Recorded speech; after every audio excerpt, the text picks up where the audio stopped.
My name is Alara, and for as long as I can remember, my role has been that of the quiet pillar. The one who studies the foundations while everyone else dances on the roof. I work as an architectural archivist, a job that suits my nature, preserving the past, cataloging the details, ensuring the structure holds. It's a life of quiet order, a stark contrast to the beautiful, chaotic whirlwind that is my family. I live in Port Blossom, a city of perpetual green and soft, misty rain, in a small, neat apartment that is my sanctuary from their storms. The text message from my sister arrived on a Tuesday, shimmering on my screen like a crack in a pristine pane of glass. Hey Ellie, see a funny thing happened. I kind of dinged Mom and Dad's car, but I'm totally okay. The Volvo barely has a scratch, promise. LOL. I closed my eyes, the scent of old paper and drafting ink in my office suddenly feeling suffocating. That Volvo, a symbol of safety and reliability, was a car I had purchased for our parents 8 months ago. Their old sedan had become a source of quiet shame for them, its sputtering engine and peeling paint a stark reminder of the financial collapse of Dad's construction business years ago. I was the one who paid their mortgage now, a silent, monthly transfer from my account to theirs. I was the one who had deferred my dream of a master's in architectural history to ensure their world, and my sisters remained comfortable and intact. My desk phone rang precisely 2 minutes later. It was Mom. Alara, darling, did you get Chloe's text? Her voice was a practiced blend of airy nonchalance and underlying panic. You'll sort this out, won't you, sweetie? You know how shaken your sister is. She just had that intensive yoga retreat last weekend. She's still centering herself. I gripped the receiver, the plastic cool against my clammy palm. Mom, what exactly is a ding? Oh, Chloe. A little fender bender. She was looking at directions on her phone. These things happen. But the front end, well, it's not pretty. Your father is just beside himself. He was so proud of that car. Yes, he was. Just last week, at my own quiet birthday dinner, he had clapped me on the shoulder and announced to the empty chairs between us how I was such a good girl, a blessing for handling the household finances. It was the same dinner where they presented Chloe with a vintage leather satchel, a companion piece to the designer tote they'd bought her the month before. For her portfolio, Mom had explained, beaming as Chloe preened for a selfie. I'm in the middle of a project, Mom. I'll call you tonight. I hung up before the first tendril of guilt could wrap around my throat. My best friend Maya's head appeared over the low wall of our shared workspace, her brow furrowed with concern. You have your family phone call face on. Everything all right? Chloe crashed the Volvo I bought them. I pushed my phone across the desk, showing her the flurry of messages in our family group chat. Chloe had sent a string of artfully crying emojis. Mom was asking when I could get repair quotes. Dad had chimed in with a terse, we need to discuss this as a family. Alara, no, Maya said, her voice dropping. Tell them that's what insurance is for. They let it lapse. They asked me to handle the renewal last month. Maya's eyes met mine. And did you? I swiveled to my computer, pulling up my online banking. I navigated to the scheduled payments, my heart sinking with a familiar, weary thought. It's set for this Friday. I was waiting for my quarterly bonus to clear. Oh, honey.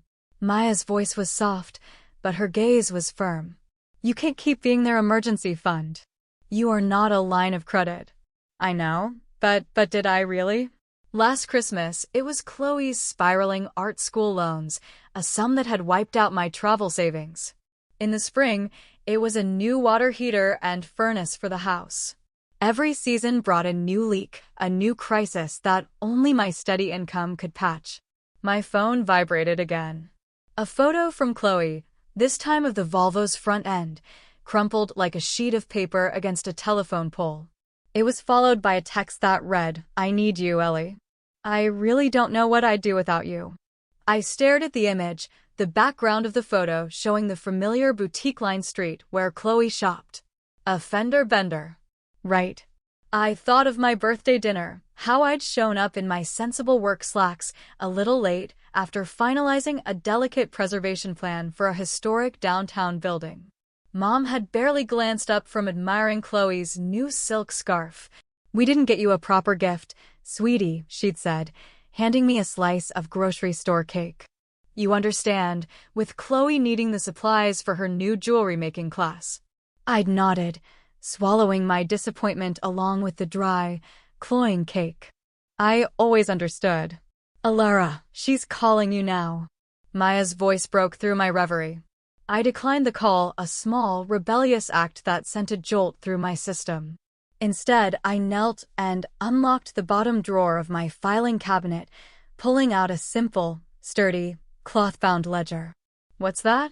Maya asked, peering over the wall again. "My private archive," I said, my voice low. I flipped it open on my desk. The pages were filled with my neat, architectural script, organized into columns: date, item, amount, reason. Every loan, every bill paid, every guilt-laden gift. I started at the day I signed the papers for their mortgage. Maya's breath hitched. "That's a lot of entries." "It is." I uncapped my fountain pen, its familiar weight of comfort in my hand. I entered today's date, and next to it, I wrote, "Volvo, crashed by Chloe." I drew a thick, definitive line beneath the entry. "And I think," I said, the words tasting strange and new, "I'm done adding to it." My phone lit up with a group text from Mom. "Family meeting at the house tonight, 7 p.m. Alara, we need to talk about your sister's well-being. She's very fragile at the moment." Maya read it over my shoulder. "Fragile? She looks fine in the photo she just posted of her latte." She shook her head. "Please tell me you're not going." I thought about the ledger. I thought about the promotion to senior archivist I'd passed on because the travel would have interfered with my family responsibilities. I thought about Liam, the kind landscape architect I'd been seeing until Chloe's last emergency had consumed all my time and emotional energy. "Oh, I'm going," I said, tucking the ledger carefully into my leather satchel. Not the vintage one they bought Chloe, but one I'd saved for 6 months to buy for myself. But this time, I'm bringing my own documentation. "What are you planning, Alara?" A small, unfamiliar smile touched my lips. It felt like a tectonic shift deep within me, the slow, grinding movement of a fault line that had been dormant for decades. "Let's just say I'm closing my account. They want a family meeting? They'll get one. But I don't think they're going to like the minutes." My phone buzzed one last time. It was Chloe. "Found the most amazing replacement. A little Land Rover, it's so much safer. Can't wait to show you the brochure tonight. You're the best sister ever, Ellie." Red heart. I turned my phone face down on the desk, opened a new document on my computer, and began to type. If they wanted to talk about figures, I had 28 years' worth of calculations ready. Maya watched me, her expression a mix of awe and apprehension. "Are you okay?" "No," I admitted, the truth of it a strange relief. "But for the first time in a very long time, I think I'm going to be." I knew something was fundamentally orchestrated the moment I stepped into my parents' house. The scent of Mom's lavender potpourri, usually a comfort, now seemed cloying, masking something acrid. The living room lights were dimmed to a soft, theatrical glow, and they were all seated in a deliberate tableau, Mom on the floral sofa, Dad in his worn leather armchair, and Chloe curled between them, a cashmere throw I'd bought for Mom's birthday draped over her lap. They formed a perfect tribunal, with a single, empty wingback chair placed opposite them. The hot seat. "Alara, honey, come and sit." Mom patted the cushion beside her, but her eyes indicated the empty chair. We were getting worried. I remained standing by the doorway, my satchel held firmly in my hand. "I have an early start tomorrow. I was hoping we could make this brief." "This is about family, Alara," Dad said, his voice imbued with the deep, resonant tone of patriarchal disappointment he reserved for my perceived failings. "This is important. Your sister needs our support." Right on cue, Chloe produced a delicate sniffle, dabbing at her dry eyes with a silk handkerchief. I just feel so terribly about the whole thing, she murmured, her voice a fragile whisper. Show her the estimates, Richard, Mom prompted. Dad leaned forward and slid a thick, cream-colored envelope across the polished surface of the coffee table. These are the quotes for the Volvo's repair. The frame is bent. It's nearly $20,000 in damage. He fanned the papers out like a losing hand of cards. And that's before we even get to Chloe's medical expenses. I looked at my sister, who had been energetically brunching with friends 2 days prior according to her Instagram. Medical expenses? Whiplash, she whispered, her voice cracking with melodrama. The chiropractor said it's a severe case. I'll need months of physical therapy. He also suggested an ergonomic massage chair for my home studio to aid recovery. We've been looking at some options, Mom interjected, smoothly producing a glossy brochure from beneath a cushion. A gleaming, forest green Land Rover Discovery was featured on the cover. Since the Volvo is likely a write-off and Chloe needs something sturdy and safe for her art supply runs. A laugh, sharp and incredulous, escaped me before I could stop it. You cannot be serious. Now, Alara. Dad's voice hardened, the velvet glove slipping off the iron fist. We are a family. We take care of our own. You have always understood that pact. Have I? I finally moved forward, but not to the designated chair. I stood before the coffee table, a petitioner no longer. I pulled out my phone and opened my banking app. Let's talk about taking care of family then. Where should we begin? The $4,000 a month for this mortgage? Or should we start with Chloe's 3 studio credit cards, which I believe I paid off in April? That's completely different. Chloe sat bolt upright, the cashmere throw slipping to the floor. You're just bitter because... Because what, Chloe? I cut her off, my voice quiet but unyielding. Because I work a 60-hour week cataloging historic blueprints while you document your lattes for social media? Because I haven't taken a real vacation in 4 years, but you required a wellness retreat in Sedona to find your creative center. Do not speak to your sister that way. Mom's voice was sharp, a sound that used to make me flinch. She has been through a trauma. A trauma she caused, I stated, the facts a cool balm on my frayed nerves, by being on her phone while driving a car I bought, which she was not insured to drive because you let the policy lapse. Dad stood up then, using his height to loom over me. It was a classic intimidation tactic, one that had worked since I was a child. We raised you to be better than this, to be selfless. Did you? I unclasped my satchel and pulled out the cloth-bound ledger. Let's review the curriculum of my upbringing. Put that book away, Mom said, her voice trembling slightly. This isn't about money or the past. Actually, I said, opening it to a bookmarked page. It's about nothing but money and the past. Every manipulated loan, every emotional invoice, every time you prioritized her wants over my needs, it's all here. Itemized. Chloe lunged for the book, a flash of genuine panic in her eyes. I simply sidestepped, watching her stumble and catch herself on the arm of the sofa. Careful of the whiplash, I said, my voice devoid of malice, a simple statement of fact. You're a monster, she wailed, collapsing into a torrent of real tears this time. Mom, Dad, make her help me. Make her be my sister again. Of course we will, my darling, Mom soothed, rushing to rub Chloe's back. Alara is just stressed from her job. She doesn't mean it. She'll come around. No, the word was small, but it filled the entire room. It felt solid and real in my mouth, a foundation stone I was laying for myself. I won't. What did you just say? Dad's face was mottling, a sure sign his control was slipping. I said no. I met his furious gaze without flinching. No to the Land Rover. No to the fake medical bills. No to the repairs. No to all of it. You can't do this to me. Chloe shrieked, her face contorted. I already put a deposit down on the Land Rover. I told everyone I was getting it. Of course you did, I said, a profound weariness settling over me. I turned and walked towards the hall.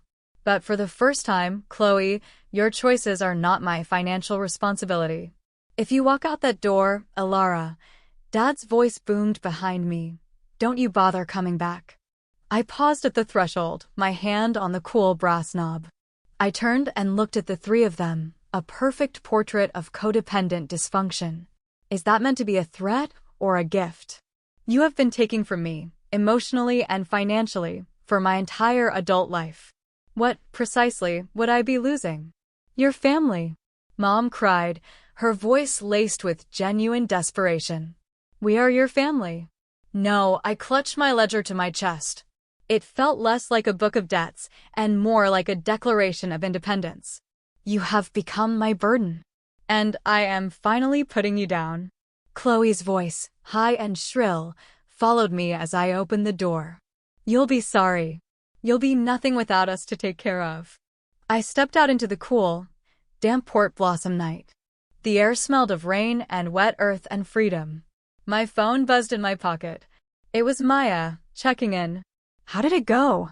It went exactly as it needed to, I texted back, starting my car and watching the warm light of my parents' house recede in the rearview mirror. Are you at the daily grind? I think I need a friend. Already here, her reply came instantly. Your London fog is waiting. I pulled away from the curb, ignoring the chain of notifications lighting up my screen. Mom's guilt. Dad's anger. Chloe's accusations. For the first time, it felt like noise from a distant room, the sound muffled and unimportant.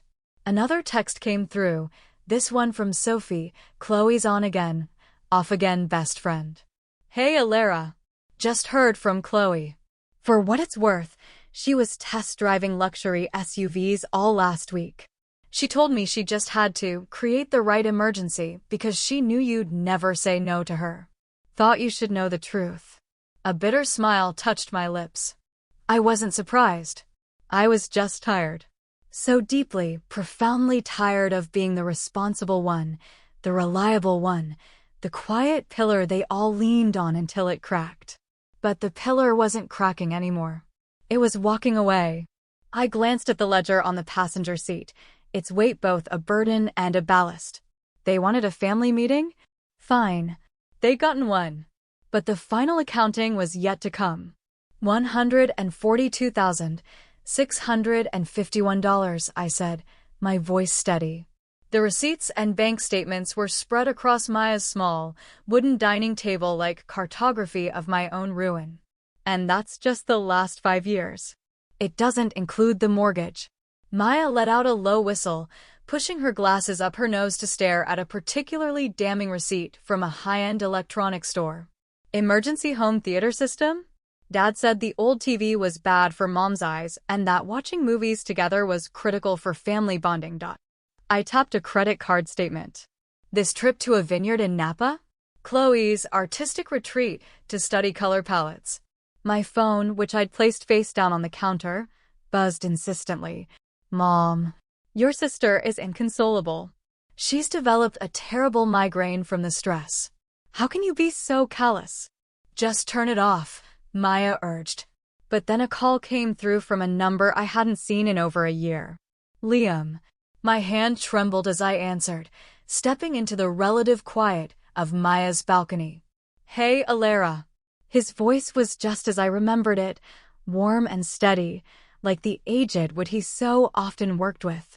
Sophie told me what happened. That you finally did it. News travels fast in Port Blossom. It's a small pond. He paused, and I could hear the city's sounds in his background. Do you remember that conversation we had on the waterfront? About the master's program at Columbia? My heart clenched. I remembered it vividly. It was the night before I withdrew my application, just after Dad's call about the emergency roof repair that turned out to be a down payment on a new car for Chloe. Liam had held my hands and told me not to let my dreams become the kindling for their bonfire of vanities. I had promised him it was a temporary setback. That was 2 years ago. He had gently ended things a few months later, tired of being perpetually scheduled around my family's manufactured crises. The application deadline for next fall is in 3 months, he said softly. Liam, just think about it. You've drawn a line in the sand, right? You're free. Before I could form a response, my phone beeped with an incoming call from an unknown local number. I have to take this. I think it's my lawyer. Your lawyer. Liam and Maya, who had overheard from the doorway, spoke in unison. I clicked over. Hello, this is Alara. Ms. Thorne, this is Catherine Davies. We spoke last week about a consultation. I had a cancellation tomorrow morning at 10, if you're available. Yes, I said, a sense of calm purpose settling over me. 10 is perfect. I have all the documentation prepared. Maya raised a single, impressed eyebrow as I ended the call. A lawyer? You're not messing around. They left me no choice. I opened my laptop and showed her the email I had drafted to my parents, a formal, emotionless declaration severing all financial support, effective immediately. This is the opening statement. The lawyer is for the closing arguments. What do you mean? For years, Dad has had access to my information. He co-signed my first student loan. I found out last year he'd used my social security number to open 2 store credit cards for household emergencies. Apparently, new patio furniture counts. My phone lit up with a notification. Sophie had forwarded me a screenshot from Chloe's private social media. It was a picture of the Land Rover brochure, artfully placed next to a cup of tea. The caption read, "Manifesting this beauty. My big sis is the best and always has my back. Hashtag family first, hashtag sister goals." The sheer audacity, Maya breathed, reading over my shoulder. She posted that an hour ago, I said, a cold, hard anger solidifying in my chest. After I walked out. After I said no. Alara. Maya put a hand on my arm. Just breathe. I am breathing. I began methodically gathering my papers, sorting them into labeled folders. And now I'm going to make sure they can't use my name to breathe, either. What's the plan? The truth, I said, opening a new document. I began to write, not an emotional email, but a clear, factual timeline. Every transaction. Every broken promise. Every manipulative text message. The words didn't pour out like poison. They assembled themselves like a legal brief, cold and irrefutable. Liam texted again. Whatever you're doing, know that I'm in your corner. I always have been. A fragile warmth flickered inside me, a pilot light I thought had long been extinguished. Hope. Possibility. The worst part, I said, looking up at Maya, my fingers paused over the keyboard, is that I let myself believe it. Every time they said, "It's just this once," or "We'll pay you back when we're on our feet," or "It's what families do." I wanted so badly to be the good daughter, the one they could be proud of. You weren't just the good daughter, Alara, she said gently. You were the only adult in the room. And they exploited that. My computer chimed with an email notification from Ms. Davies, confirming our appointment. Her note at the bottom read, "Bring every piece of paper you have. We will build a fortress." I saved my document and closed the laptop. The piles of receipts seemed less like a monument to my foolishness and more like the foundation for my new life. What about Colombia? Maya asked carefully. I thought about Liam's voice, about the weight of my deferred dreams. I thought about the life I could have had, the life I might still be able to build. One battle at a time, I said. But later that night, back in the quiet sanctuary of my own apartment, I pulled up the university's website. Just to look. Just to let myself feel the spark of wanting something that was entirely, exclusively, for me. My phone lit up one final time before I turned it off for the night. Chloe had tagged me in a public post on her art page about the pain of being misunderstood by toxic family members and the burden of being a sensitive soul in a cruel world. I smiled, took a screenshot, and saved it to a new folder on my desktop labeled Evidence. Let her paint her narrative. I had the blueprints of the truth. The offices of Davies and Associates were on the top floor of a historic building downtown, one I had helped get landmark status for.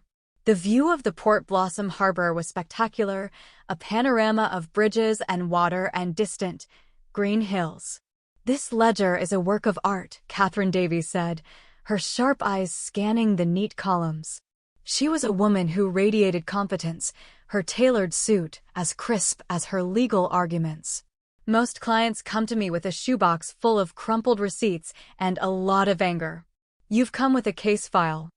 I'm an archivist, I said, my hands folded in my lap. I document things for a living. And you're saying your father opened these cards, here and here, without your explicit consent? She tapped 2 statements with a perfectly manicured finger.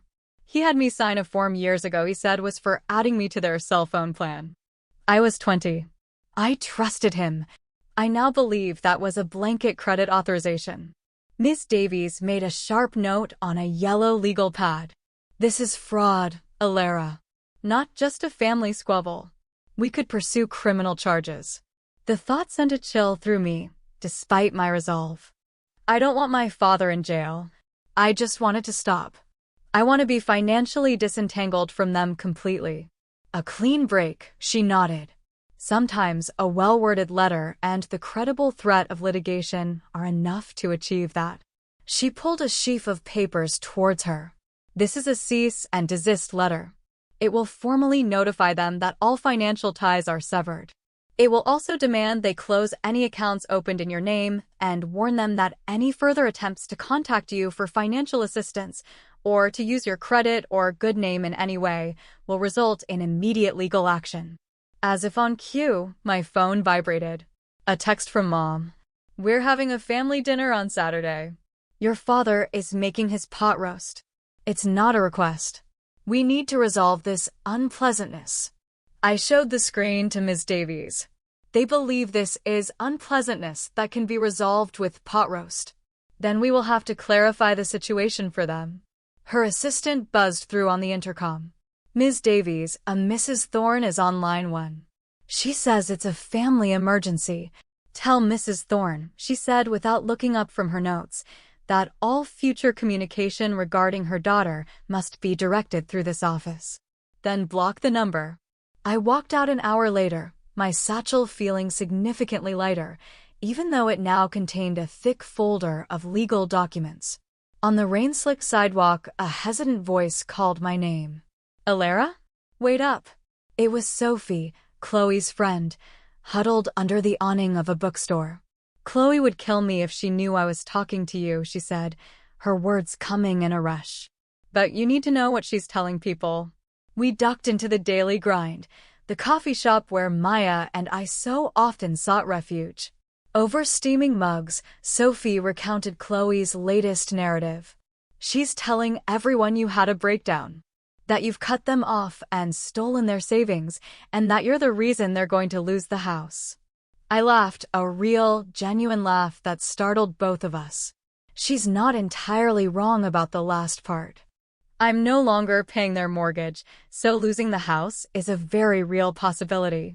It's more than that, Sophie said, pulling out her phone to show me screenshots of a group chat Chloe had with some distant cousins. She's been messaging your old colleagues from the architectural firm you interned at. She's trying to damage your reputation. Of course she is, I said, taking a sip of my tea. It's what people like her do when they lose control of the narrative. They try to burn down the library. I never saw it, Sophie said, looking down at her hands. I always just bought her story. That she was the free-spirited artist and you were the cold, responsible older sister. That's the story she was always told, too. I took a deep breath. Do you want to see the primary source documents? For the next hour, I laid out the truth for her, not with anger, but with the quiet precision of an archivist presenting a collection. The ledger, the statements, the manipulative texts. When I finished, Sophie just stared at me, her eyes wide with dawning comprehension. My God, Alara. The vacations, the shopping, the Land Rover deposit. How did you not explode? I was too busy trying to hold everything together, I said, gathering my papers. But now I'm focusing on a strategic demolition. My phone vibrated with a text from Liam. Heard there's a command performance dinner on Saturday. You're not walking into that ambush alone, are you? Before I could reply, another text came through. This one from Dad. Your mother's blood pressure is dangerously high. The doctor is very concerned. Is this what you wanted, Alara? To make your mother sick with your selfishness? No, I typed back, my fingers steady. This is the daughter who is no longer willing to be sick for all of you. Sophie read the exchange over my shoulder. Wow, they are masters of the guilt trip. They've been practicing on me my whole life, I said, standing to leave. But class is dismissed. Outside, the clouds had parted, and a weak afternoon sun was turning the wet pavement to silver. My phone buzzed again. Chloe had a new public post, a blurry, tear-stained selfie. The caption was a masterwork of passive aggression. Sometimes the people who are supposed to love you the most are the ones who try to break you. Praying for my sister to find her way back to the light. Hashtag family betrayal, hashtag narcissistic abuse. I took a screenshot, emailed it to Ms. Davies with the subject line defamation, and then I blocked my sister's account. What are you going to do about the dinner? Sophie asked. A slow smile spread across my face. Oh, I'm going. They want to resolve this unpleasantness. I'm going to give them a resolution they'll never forget. Back in my apartment, a package was waiting outside my door. It was from Liam. Inside was a course catalog for Columbia University's Graduate School of Architecture, Planning and Preservation. A sticky note on the cover read, "It's never too late to build your own monuments." I was reading through the program requirements when Maya called. Your mother just sent me a friend request on Facebook, she said, her voice a mixture of amusement and horror. And your dad left me a 3-minute voicemail about the importance of family solidarity. They're pulling out all the stops. I opened my laptop and pulled up the draft of the cease and desist letter Ms. Davies had sent me for review. Good, I said. Let them. Are you sure you want to go on Saturday? You could just have the letter served and be done with it. No, I started typing an email to my extended family, the aunts and uncles I knew would be there. The subject line was simple, a family meeting. The body of the email contained only one sentence. Since we will all be together on Saturday, I have some financial documents and family records I would like to review with you all. They wanted an audience, I said to Maya. They'll get one. But this time, I'm curating the exhibition. My phone lit up. Chloe had created a new group chat with all our cousins. The first message read, "Please keep our family in your thoughts. My sister Alara is going through a very dark time and isn't herself." I screenshotted it, added it to my evidence file, and went back to drafting my presentation. Let them set the stage. Let them gather their audience and rehearse their lines. They thought they were producing a tragedy, with me as the villain. They had no idea I was about to present a meticulously researched documentary. And I was bringing all the receipts.